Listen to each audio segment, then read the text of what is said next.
about V-tools. The V-tool is one of the most important tools that a carver could have in their repertoire. Here's a V-tool, quite a big one. I use this for sculpture. They come in different sizes, from very small to really quite large.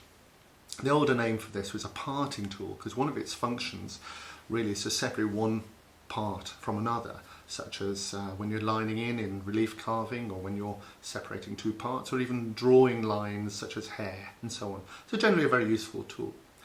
It consists of two chisels that come together at an angle, and the angle is part of a bevel on which the tool rests when you're cutting, and this bit at the bottom here, this bevel here, this third bevel, is called the keel. Now that angle where the chisels meet can vary from 45 degrees, which is quite a tight angle, to 90 degrees, which is quite open. And the best way to show you the difference between these is to actually have a look at a piece of wood. So here we have a 90-degree V-tool, and you can see as I cut with this, you get quite an open, broad channel.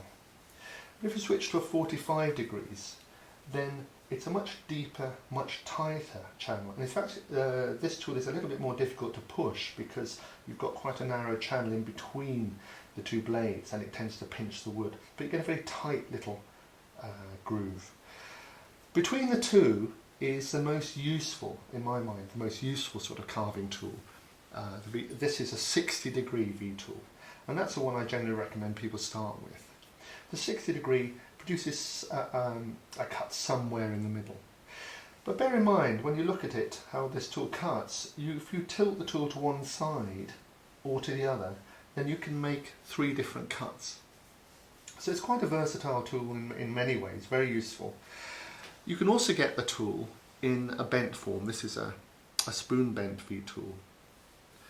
So pretty much any V-tool you want, you can also get in a bent form for getting into recesses.